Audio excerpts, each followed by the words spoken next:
ভারতের সঙ্গে সম্পর্ক শীতল হওয়ার পর থেকেই নয়াদিল্লিকে চাপে ফেলে নানা ধরনের গুটি চালছে যুক্তরাষ্ট্র। ভারতকে চাপে ফেলতে পাকিস্তানকে বুকে টেনে নিয়েছে তারা। এবার ভারতকে শায়েস্তা করতে পাকিস্তানকে F-16 যুদ্ধবিমান আপগ্রেড করার সরঞ্জাম দিচ্ছে ট্রাম্প প্রশাসন। এই F-16 যুদ্ধবিমান ব্যবহার করেই সাম্প্রতিক যুদ্ধে ভারতকে নাকানি চুবানি খাইয়েছিল পাকিস্তান। বিশেষজ্ঞদের মতে যুক্তরাষ্ট্রের কাছ থেকে নতুন সরঞ্জাম পেয়ে এগুলোকে আপগ্রেড করতে পারলে ভারতের অপরিপক্ক আকাশ শক্তির চেয়ে আরও এগিয়ে থাকবে ইসলামাবাদ।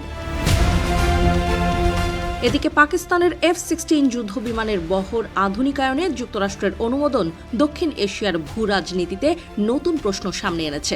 ওয়াশিংটনের পক্ষ থেকে এমন এক সময়ে এই সিদ্ধান্ত এলো যখন ভারত পাকিস্তান সম্পর্কে উত্তেজনা তুঙ্গে এবং যুক্তরাষ্ট্র প্রকাশ্য ও পরোক্ষভাবে নয়াদিল্লির ওপর চাপ বাড়াচ্ছে। আর তাই এই চুক্তি কি কেবলই পাকিস্তানের সঙ্গে প্রতিরক্ষা সহযোগিতা, নাকি ভারতের প্রতিও কোনো স্পষ্ট বার্তা আছে তা নিয়েই বিশ্লেষণ করেছে সংবাদ মাধ্যম আল জাজিরা। সংবাদ মাধ্যমটি বলছে, যুক্তরাষ্ট্র পাকিস্তানের F-16 যুদ্ধবিমানগুলোর জন্য উন্নত প্রযুক্তি ও আধুনিকায়ন সহায়তা বিক্রির অনুমোদন দিয়েছে। এই চুক্তির আর্থিক মূল্য প্রায় $686 মিলিয়ন। চলতি বছরের মে মাসে ভারত শাসিত কাশ্মীরে বিদ্রোহীদের হামলার পর দুই দেশ 5 দিনের যুদ্ধে জড়িয়ে পড়েছিল। একই সময়ে সম্প্রতি ভারতীয় প্রধানমন্ত্রী নরেন্দ্র মোদীকে আরও বেশি মার্কিন অস্ত্র কেনার জন্য চাপ দিয়েছে যুক্তরাষ্ট্র। ধারণা করা হচ্ছে পাকিস্তানের কাছে বর্তমানে 70 থেকে 80টি কার্যকর F-16 যুদ্ধবিমান রয়েছে। F-16 যুদ্ধবিমানের সহায়তা ও আপগ্রেডের জন্য $649 মিলিয়ন পাশাপাশি এই চুক্তিতে আরও $37 মিলিয়ন মেজর ডিফেন্স ইকুইপমেন্ট অন্তর্ভুক্ত রয়েছে। এর মধ্যে আছে 92টি লিঙ্ক 16 সিস্টেম। এছাড়া পাকিস্তানের কাছে 6টি MK-82 ইনঅ্যাক্ট 500 পাউন্ড বোমার খোলস বিক্রির অনুমোদন দিয়েছে ট্রাম্প প্রশাসন। গত অগস্টে ভারত যুক্তরাষ্ট্রের কাছ থেকে অস্ত্র ও বিমান কেনার পরিকল্পনা স্থগিত করে। তখন ওয়াশিংটনে গিয়ে অস্ত্র কেনার ঘোষণা দেওয়ার কথা ছিল ভারতীয় প্রতিরক্ষা মন্ত্রী রাজনাথ সিংয়ের, তবে পরে সেই সফরও বাতিল হয়। সাম্প্রতিক মাসগুলোতে ভারত যুক্তরাষ্ট্র সম্পর্কেও ব্যাপক টানাপোড়েন দেখা দিয়েছে।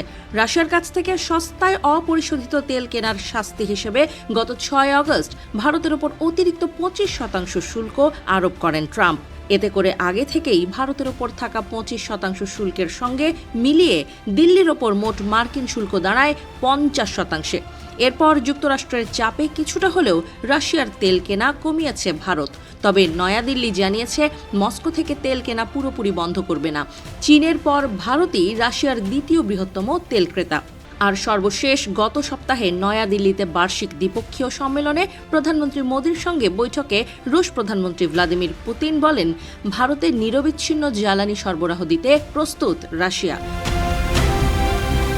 এই পরিস্থিতিতে পাকিস্তানের F-16 যুদ্ধবিমানের বহর আধুনিকায়নের মার্কিন ঘোষণায় বেশ খানিকটা চাপেই পড়েছে ভারত। কারণ এসব F-16 যুদ্ধবিমান তাদের বিরুদ্ধেই ব্যবহার করে পাকিস্তান। আর তাই পাকিস্তানের F-16 যুদ্ধবিমানের বহর আধুনিকায়নের এই অনুমোদনের মাধ্যমে ট্রাম্প প্রশাসন ভারতকে কৃত্রিমভাবে চাপ তৈরি করছে বলে মনে করছেন বিশ্লেষকরা। ওয়াশিংটন ভিত্তিক দক্ষিণ এশিয়া বিশ্লেষক মাইকেল কুগেলম্যান বলেন, প্রায় $700 মিলিয়ন এই অস্ত্র সহায়তা বেশ গুরুত্বপূর্ণ। সাম্প্রতিক বছরগুলোর মধ্যে পাকিস্তানকে বড় বড় সামরিক সরঞ্জামের চালান আগে দেয়নি। ভারতকে চাপে ফেলতেই যুক্তরাষ্ট্র পাকিস্তানকে এত বড় ধরনের অস্ত্র সহায়তা দিচ্ছে বলে মনে করছেন তিনি।